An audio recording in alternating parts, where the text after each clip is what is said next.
Hello. It's time to do another one of the I Ching videos. Hello. And I know that I haven't done one in quite a long time. It's actually been, I think, more than 9 months now. And I'm sorry about that.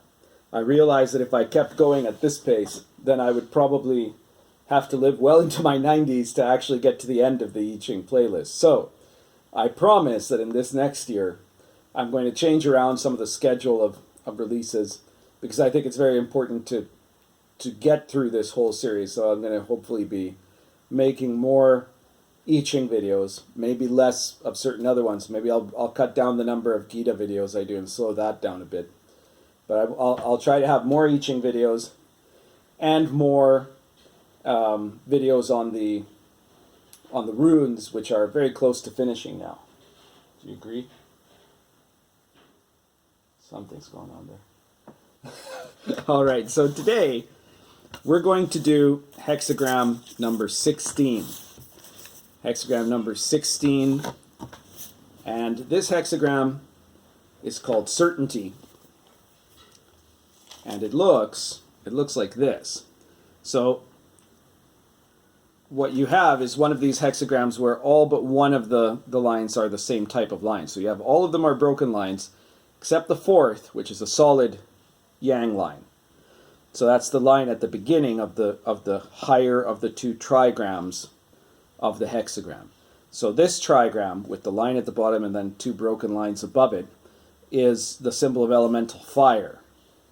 Sometimes it's called thunder in some English translations, but it's in the sense of what it's most similar to in the context of Western esoteric thought, it would be fire, like the fire element, which is symbolized by the will.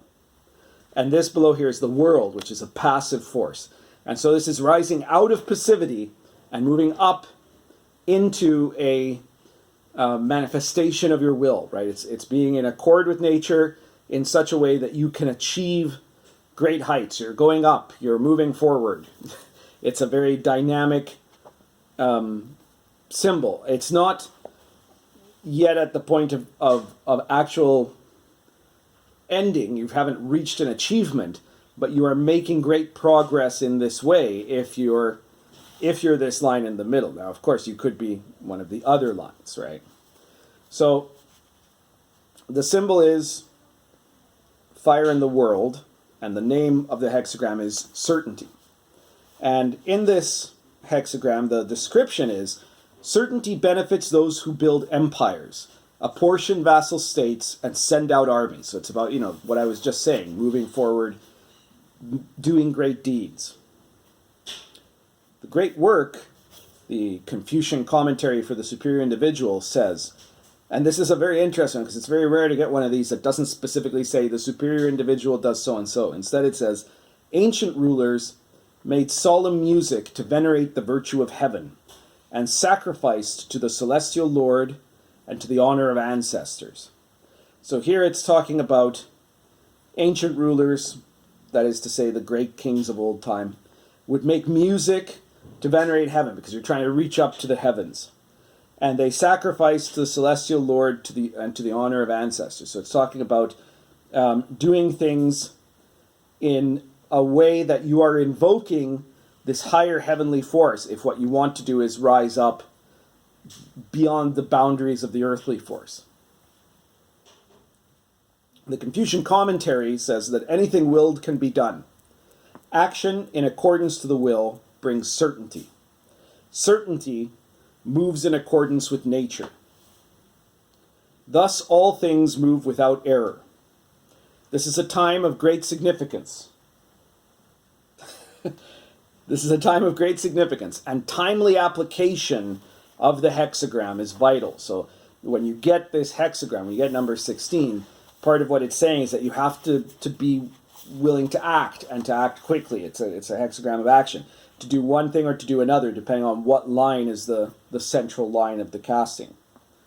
So in the bottom line, which is again usually what you get when you are not yet manifesting what that hexagram is really about, the text says, men took pleasure in indulgence last night, and are too long getting ready at the sound of the alarm, potential disaster. So this is someone who isn't ready to get moving, right? Isn't ready to take action. And it's at a time when you need to take action. So this is potentially disastrous. You didn't get yourself ready fast enough. So now you really need to rush forward, and it's not going to be as good as it would have otherwise been because you're unprepared. Second line says, certain as a rock, appropriate in moderation with pleasures, right pushing will bring good luck before the day's end. And so this second line is well aligned with the fourth line. The second line is in its natural place there, being a broken line in an even spot. And so it has a lot of harmony to the movement that is going on above. So it's in good connection. And that means that certain as a rock implies you're where you are right now. And so your certainty is not about moving forward, but it's about doing the right, appropriate, and moderate thing at the level where you are. So it's a bit different than the central message about, rushing forth, right? Because this guy's right in the middle of the lower trigram. The third line says, flattering superiors for his own gratification. This brings regret if not corrected quickly. More regrets if correction is delayed. So in the hexagram, there is a gap between the lower and the upper trigram. So often line 3 represents the challenges of that gap. Now you have line 3 is a broken line, line 4 is a solid line. So usually they should match well. But because this solid line is only interested in going up, it's not interested in connecting with what's below it with line 3. Line 4 wants to connect to line 5. It wants to go above. And so line 3 is trying to be part of that scene up there. You're trying to act in a way to get ahead of yourself, and the people above you are not going to react well to that in this sort of scenario. If you're trying to flatter your superiors, you're going to find that you're only going to have regret, that it's not going to go well. And what you really need to focus on, I think, is that it's implied here, is those below you. Line 3 is the boss of the lower trigram. It's not as glamorous as the upper trigram. And so this is somebody who wants to jump up to the upper trigram, but really what they need to be doing is those sort of appropriate things, making the appropriate solemn music, making the appropriate sacrifices, acting in moderation, the sort of stuff line 2 is doing at its level. Line 3 needs to do more of that rather than hoping to hobnob with those who are ahead of him. So line 4 is, of course, the central line of the hexagram, being the only solid yang line. And it says, great results from certainty. Have no doubt. He pleases others, befriending officials, and gains much. His friends stay close to his side. So this is a figure that is at the bottom rung of the upper hexagram. Not someone who's in charge or in power, but who is rising. He's making his way up. And he has been able to satisfy the people above him. He's in harmony because this is a solid line and this is a broken line. They're not in the right places for each other, right? Solid lines like to be in odd places and broken lines in even ones. So they're not totally in the right position, but because they complement each other, that helps balance out the problems. They make up for errors. Like really, this one should be the one that's up there and is the boss, and this one should be the subordinate, but instead they're opposite. But that means that the figure in line 4 is impressing the person in line 5. And that's quite good. So you befriend officials and you gain much, and his friends stay close to his side. And his friends stay close to his side in part because he's also the person that the people below him, he had done right by them when he was in these sorts of positions of line 2 and line 3. So this is about the will is something that is a force of your own power, right? Fire, your inner fire. But how effective it can be in application, it depends on whether you are engaging in a way that is natural, that goes along with the path of nature, or whether you are engaging in a way that is just you trying to impose yourself, right? You're not working in harmony. And it depends also, so that's why, the advice of the superior individual about connecting that which is above and that which is below, making music to the Lord of heaven, and being prudent and virtuous with the people around you, right? So if you are working in a harmony with nature, then and by nature we mean reality. I don't mean like shrubbery or something like that. Not plants, not necessarily plants and animals. I just mean what is real, right? If you're working in concordance with that, then the power of your will can move you forward in enormous ways. But if you're not working in concordance with that, then your will can only get you so far, and then you're going to hit a wall. So this is the message of the hexagram, and specifically of line 4. If you've done things in a way that is harmonious, that makes harmony between people, and it makes harmony between you and reality, then you're going to have a lot of success.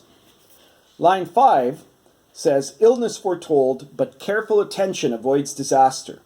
He will retain his health and not die. So this is one of those lines in the I Ching that talk about health. It's sometimes rare to hear it so bluntly, but it's very clearly saying, well, illness will happen, but you don't die, you will recover. And why is that? Well, you have a weak line in the ruling place. And the fire is about an intensity. That intensity has a toll on a person, right? So if you are not prudent about how you're acting in accordance, this is what I was talking about. You have your will force, you're trying to make an impact on reality around you. Now, if you're going in harmony, that's fairly easy, but there's still some expenditure. But if you are acting against the nature of reality, if you think, if you believe in this stuff like the law of attraction, and you think that, oh, well, if I just force my will on reality, I wish wishful thoughts and do shit like that, right? That's not going to have a long-term success. The reason the law of attraction has been so attractive and yet has always been a disaster for people who ultimately try to take it seriously is that it depends on this idea of you imposing your will in a brute way on the world, whether the world wants it or not. You visualize what you want, you call forth what you want, right? The secret, and then these things will come to you, right? And the thing is, in the early stages of that, it can happen because your will is a powerful thing. But when your will is acting in a way that is contrary to reality, what you're doing there is creating a little bubble. And so that bubble inevitably meets up with greater and greater resistance, and it bursts. So in fact, in this line where it's talking about health, that can be a literal sense of your health, in the sense that you're using chi to achieve things. And if you're using your chi to fight against reality, you have to keep using more and more of your chi, and eventually it creates not just a spiritual exhaustion, but can lead to a physical collapse. On the other hand, this could also be an illness not in the literal sense, but in the sense that you have gone against, at this point, the natural way. But there's still time, even at this point, to recover and to do what needs to get done. That's right.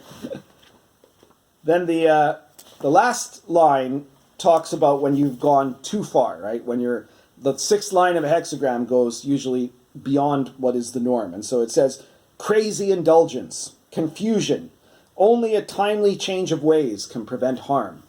And so you see that it talked at the bottom about indulgence and at the end about indulgence, which is interesting. And everywhere else it's about willpower and discipline and moving forward. So before the will is manifest, you often have a period of indulgence. When the will is done being manifested, you will have a period of indulgence. And so here it is a case where a person is trying to charge forward now in a reckless fashion. So a person has gone to this great lofty height, they've gone too far, and they've become convinced that the power of their own will is enough by itself, right? Like the people that believe in the law of attraction, that all they have to do is wish something. So they become like solipsists. They think that reality is just whatever they make of it, and that they can impose their reality on the world. And that doesn't actually work. So inevitably, that those people will end up going into really big disasters. They'll make massive errors in their own personal lives. They'll have such overconfidence that they are somehow immune to reality, that they're going to slam into it in a big way. So in the sixth line, it's saying you've gone way too far, right? And this is not This is not about certainty anymore. This is about you being a narcissist or a megalomaniac or a solipsist or something like that. And you've got to turn away from that self-indulgence. So that's Hexagram 16, the basic version. If you're a member of the Yi Fa Society, in a few days you'll be getting another video which will have some of the more deeper secret interpretations of this hexagram, as you do for every hexagram that I do, every hexagram video. And if you're not in the Yi Fa Society but are interested in joining it, then please get in touch with me, and you can get an application. Now, I hope that you like this video. If you do, please hit the like button, and please share it anywhere you think it will be useful. And feel free to subscribe if you haven't subscribed yet. You can also check out the newsletter, the IFA newsletter, which you'll find a link in the description below. When you click that link, you're going to get a confirmation email. And be sure to check that email, because in that confirmation email, there will be another link to a PDF of The Path and the Power, which is kind of the complement to the Magician's I Ching. If you haven't got the Magician's I Ching, you'll have to buy it. But The Path and the Power you can get for free. It's a translation and commentary on the Tao Te Ching, which I've made, and is available in PDF form for free to anyone who connects to the contact sheet. The contact sign up is just for a mailing list that will go out once every couple of months with links to things I've done, to teachings and to videos and things like that. So, and all of it is free. The mailing list is free, and I promise it won't bother you, and your information won't go anywhere else. And the PDF is free. And beyond that, if you want a more serious set of training and teaching, well, check out the Yi Fa Society playlist, the rest of the playlist this video is on. And if the teachings here are of interest to you and you want a structured curriculum of training, then look into the Yi Fa Society. Thank you very much. Say thank you. Good.